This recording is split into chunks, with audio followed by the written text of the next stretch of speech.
मित्रों, हम हैं प्रदीप सिंह और आप देख रहे हैं इतिहास गंगा। आधुनिक भारत के इतिहास को क्रमबद्ध तरीके से आगे बढ़ाते हुए आज हम चर्चा करेंगे क्रांतिकारी चरण के उस भाग की जो विदेशों में किया गया, विदेशों में दर्शाया गया।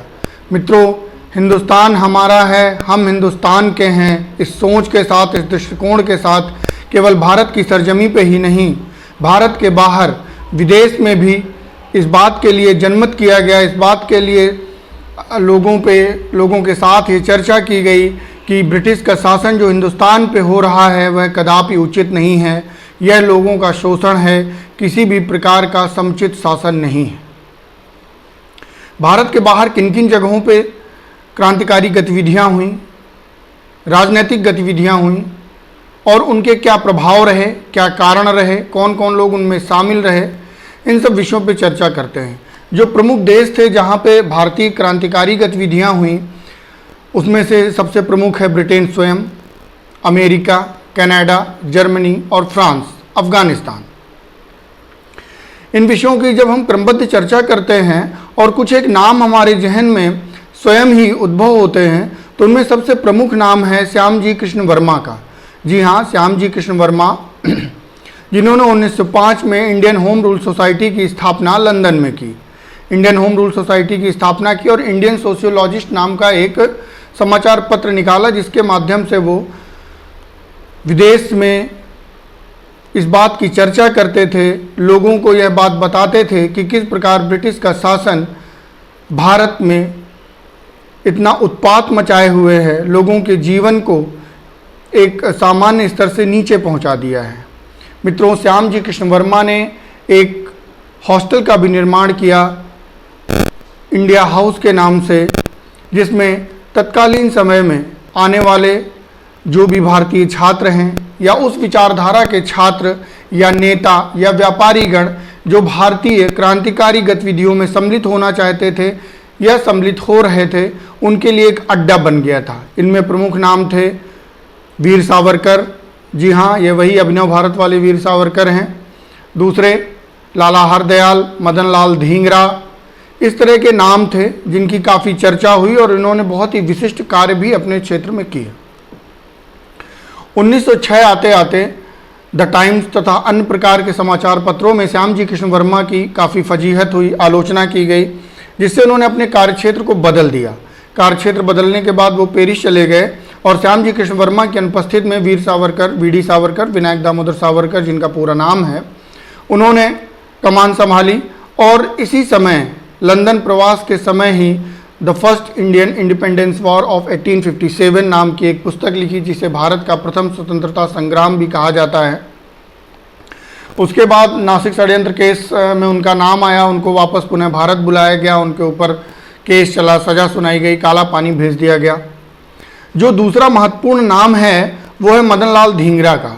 मदन लाल धींगरा चूँकि एक ऐसे परिवार से आते थे, एक संपन्न परिवार से आते थे, फादर उनके वकालत करते थे और वो पूरी तरह से अंग्रेज़ों की हुकूमत से आश्वस्त हुआ करते थे। लेकिन धींगरा की जो मानसिकता थी, जो दृष्टिकोण था, उनका ये मानना था कि देश हमारा है तो शासन भी हमारा होगा, रीति रिवाज हमारे होंगे, संस्कृति हमारी होगी, सभ्यता हमारी होगी। इसी उहापोह के बीच में उनके मन में ये जो ग्लानि थी, जो उत्कंठा थी, उसको ख़त्म करने के लिए उन्होंने 1 जुलाई 1909 को कर्जन वायली, जो भारत सचिव रहे और कुछ दिनों तक भारत में हो रहे शासन के लिए सलाहकार के पद पे भी काम कर रहे थे, कर्जन वायली की एक समारोह में गए और उन्होंने 5 की 5 गोलियां उनके चेहरे पर उतार दी।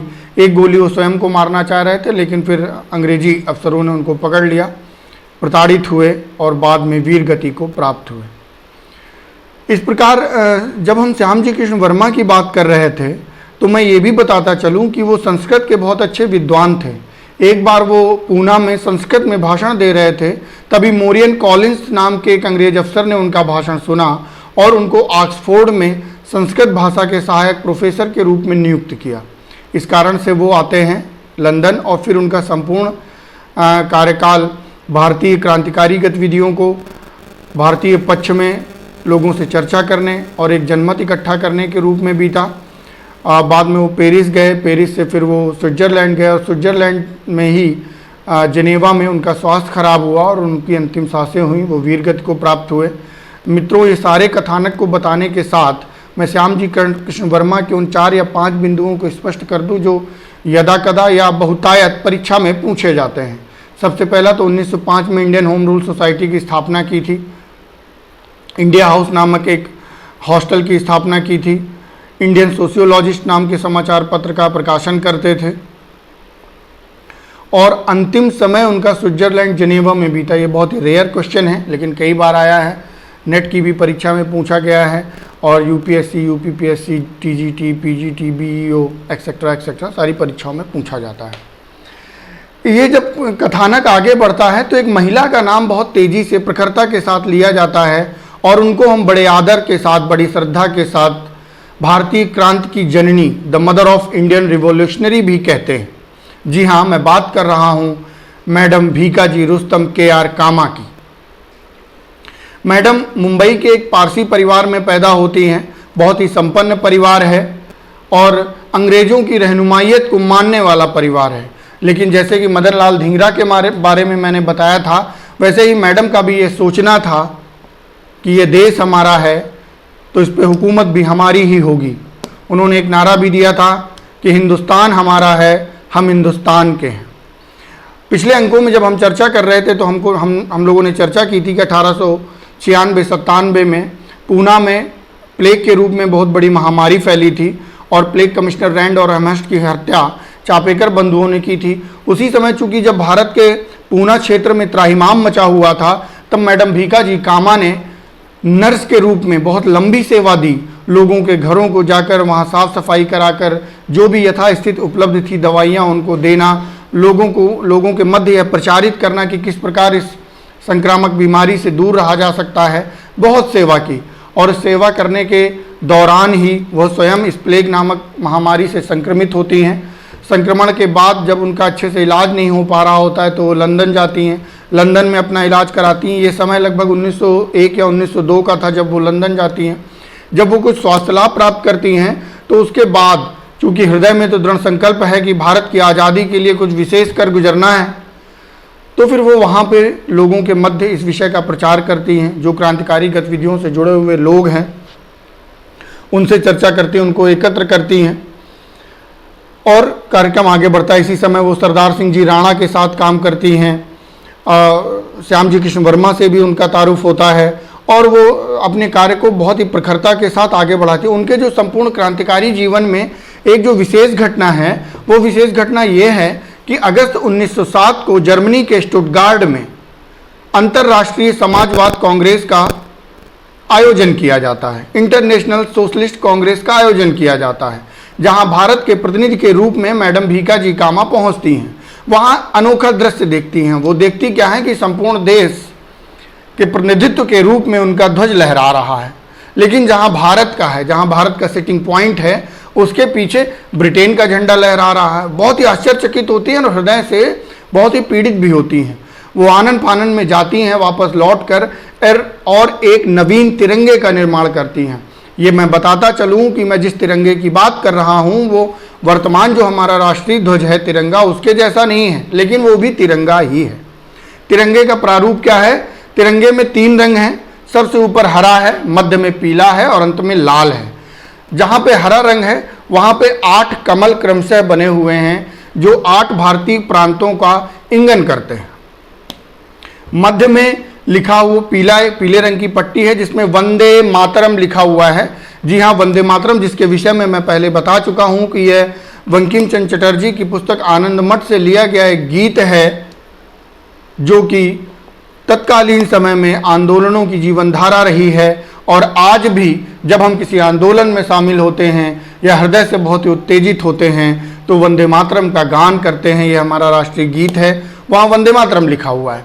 नीचे की लाल रंग की पट्टी है। लाल रंग की पट्टी में सूरज और चांद बना हुआ है जो भारतीय परिक्षेत्र के हिंदू और मुस्लिम एकता और समरसता, आपसी भाईचारे का प्रतीक है। ये एक बड़ा काम करते हैं और परीक्षा के दृष्टिकोण से भी बहुत ही महत्वपूर्ण है। 1907 स्टुटगार्ट जर्मनी, अंतर्राष्ट्रीय समाजवादी कांग्रेस, जहां पे मैडम भीकाजी कामा एक तिरंगे का अनावरण करती हैं जो भारत का प्रतिनिधित्व करता है, जिसमें 3 रंग हैं। सबसे ऊपर हरा है, मध्य में पीला है और नीचे लाल रंग की पट्टी है। यहाँ से निकलने के बाद ही मैडम बीका जी कामा पेरिस और जर्मनी में वंदे मातरम नाम का एक समाचार पत्र प्रकाशित करती हैं, जिसके माध्यम से अपनी बातों को प्रचारित करती हैं। वो बहुत ही मजबूत महिला हैं और बहुत ही तेज़ी से, प्रखरता से, प्रबलता से अपनी बात रखती हैं। एक चीज़ मैं और बताता चलूं कि इसी समय, जिस समय दादा भाई नेहरू जी भी अपना विदेश में प्रचारण का कार्य कर रहे थे, उसी समय मैडम भीका जी कामा ने दादा भाई नेहरू जी के व्यक्तिगत सचिव, पर्सनल सेक्रेटरी के रूप में भी काम किया है। आगे बढ़ते हैं। ये तो जो अभी तक हम बात कर रहे थे क्रांतिकारी गतिविधियों की, ये लगभग लंदन या उसके आसपास की थी। अब हम आते हैं अमेरिका में। मित्रों, अगर हम बहुत गौर से ध्यान देते हैं तो 19वीं सदी के अंतिम दशक के आसपास बहुत सारे भारतीय, चाहे वो क्रांतिकारी गतिविधियों की वजह से हो, चाहे अध्ययन और शिक्षण के कार्य से हो, या व्यापारिक गतिविधियों के कारण हो, अमेरिका रवाना होते हैं, कनाडा रवाना होते हैं। उसमें बहुतायत संख्या सिखों की ही है। वहाँ जाते हैं और फिर अपने देश के लिए कुछ गुजरने की जो हसरत है, उसके हिसाब से वो वहाँ पे क्रांतिकारी गतिविधियों का संचालन करते हैं, संगठन बनाते हैं, समाचार पत्रों का प्रकाशन करते हैं और संपूर्ण जगत में अंग्रेज़ों की जो कारगुजारी है उसका प्रकाशन करते हैं। मित्रों, कैलिफोर्निया में द्वारिकानाथ दास इंडियन इंडिपेंडेंस लीग की स्थापना करते हैं और स्वतंत्र हिंदुस्तान के नाम से एक समाचार पत्र का प्रकाशन करते हैं। 1913 में ही हिंद एसोसिएशन ऑफ अमेरिका के नाम से सोहन सिंह भाकना और लाला हरदयाल जी का नाम बहुत बड़ा है, अमेरिका में होने वाली गतिविधियों के बहुत ही मजबूत स्तंभ रहे हैं वो। सोहन सिंह भाकना और लाला हरदयाल 1913 में सैन फ्रांसिस्को के आसपास के एरिया में हिंद एसोसिएशन ऑफ अमेरिका नाम की एक संस्था का गठन करते हैं। उसके माध्यम से क्रांतिकारी गतिविधियों को आगे बढ़ाते हैं।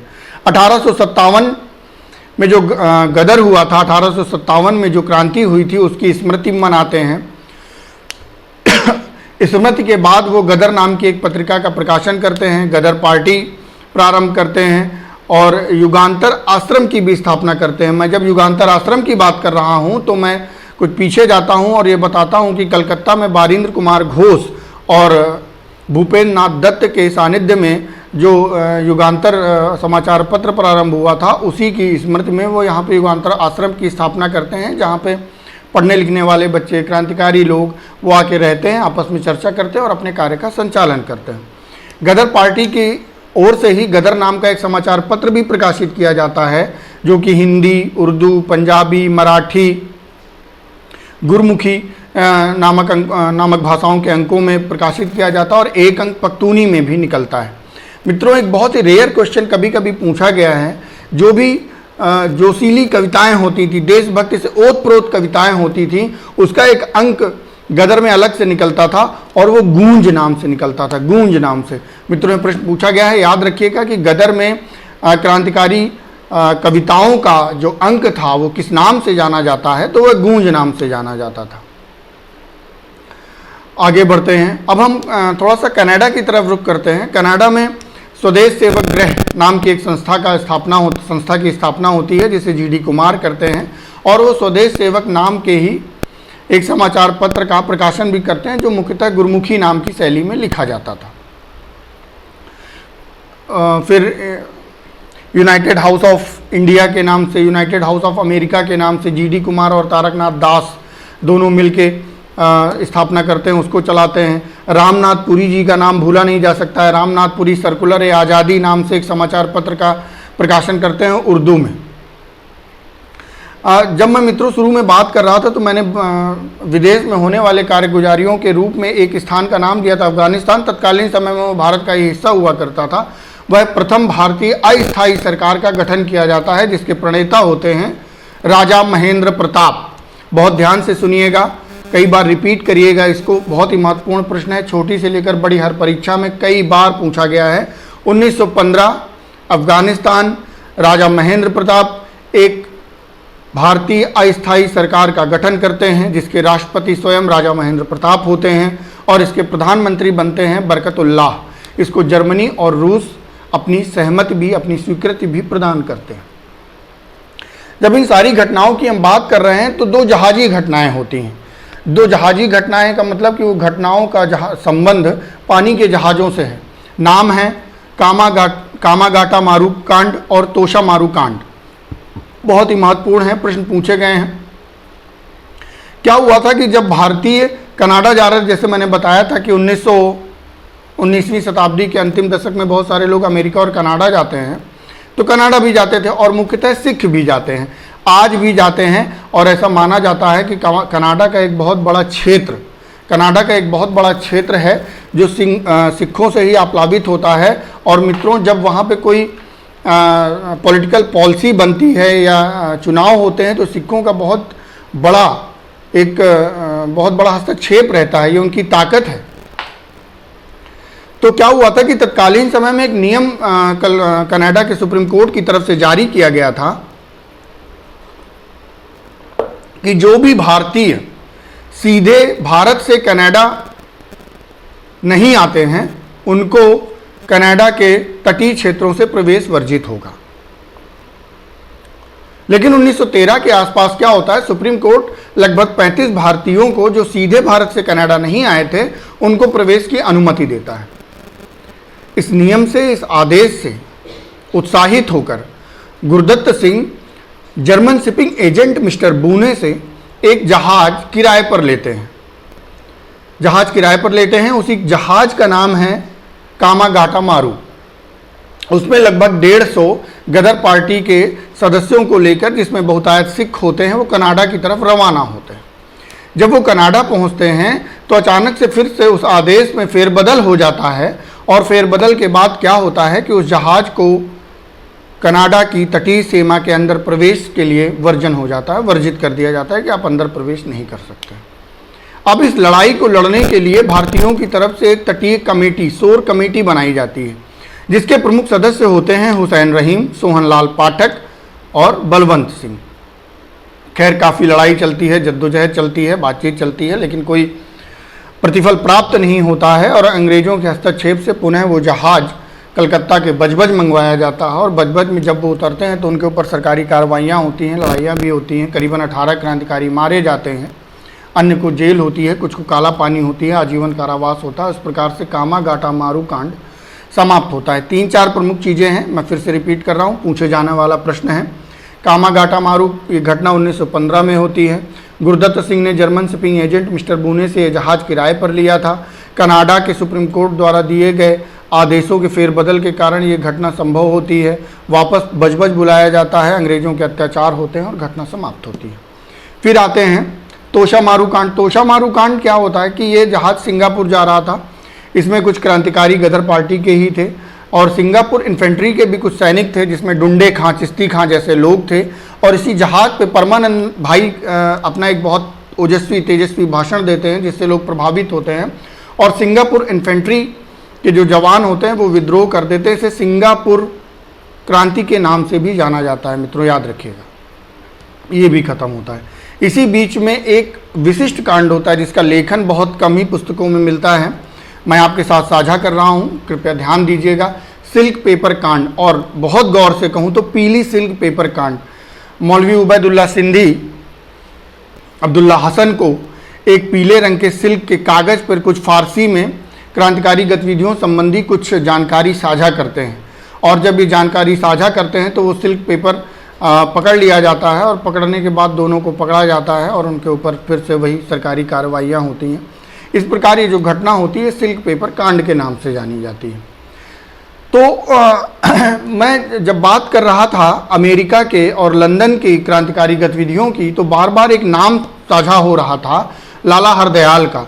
कई सारे पत्रों में, कई सारी परीक्षाओं में ये पूछा गया है कि कौन सा ऐसा विदेशी क्रांतिकारी था जिसने अपना अंतिम जीवन फिलाडेल्फिया में बिताया या फिलाडेल्फिया में जिसने अपना अंतिम जीवन जिया, तो वह लाला हरदयाल। 2 प्रश्न बनते हैं। एक प्रश्न में पूछा जाता है कि श्याम जी कृष्ण वर्मा का अंतिम जीवन कहाँ समाप्त हुआ, तो जिनेवा में, स्विट्जरलैंड में, और बाद में उनकी अस्थियां भी वापस बुलाई जाती हैं। और दूसरा फिलाडेल्फिया में लाला हरदयाल जी का जीवन समाप्त होता है, तो ये 2 प्रश्न बनते हैं। और दूसरा जो मैडम भीका जी कामा ने जो तिरंगा बनाया था वो आज भी पूना के केसरी संग्रहालय में स्थापित है, रखा हुआ है। इस प्रकार जो विदेश में होने वाली घटनाएं हैं या क्रांतिकारी चरण हैं, उनका जो प्रथम चरण है वो समाप्त होता है। सारे महत्वपूर्ण अंक हैं, सारे महत्वपूर्ण बिंदु हैं। मैंने संपूर्ण विषय को बहुत प्रसारित नहीं किया है क्योंकि क्रमबद्ध तरीके से पॉइंट टू पॉइंट इस पर पूछा जाता है, मैंने आपको बताया है। इसके बाद जब हम आगे बढ़ेंगे तो हम होम रूल आंदोलन पर चर्चा करेंगे। उसके भारतीय स्वतंत्रता संघर्ष में एक बड़ा युग प्रारंभ होता है, जी हाँ, उसे गांधी युग के नाम से जाने जाते हैं। हमारे अंकों की चर्चा में गांधी जी का आगमन होने वाला है, जिनका हम स्वागत करेंगे। तो इस प्रकार विदेशी जमी पर भारतीयों द्वारा किए गए क्रांतिकारी, प्रबुद्ध, बौद्धिक, जनमत जैसे संघर्षों को, उनके कार्यों को, उनके पत्रों को हम लोगों ने आज उस पर चर्चा की है। याद रखिएगा मित्रों, संपूर्ण अंक को कई बार रिपीट करिएगा, नोट्स बनाइएगा, लिखिएगा और अच्छे से जब समझ आ जाए तो धैर्यपूर्वक परीक्षा में उनको सही करिएगा। आप जितने अंक परीक्षा में प्राप्त करेंगे, मेरी यथार्थता, मेरी सार्थकता उतनी ही बढ़ जाती है। इन्हीं शब्दों के साथ आज के इस अंक को विराम देता हूँ। पढ़ते रहिए लगन के साथ। जय हिंद, जय भारत, वंदे मातरम।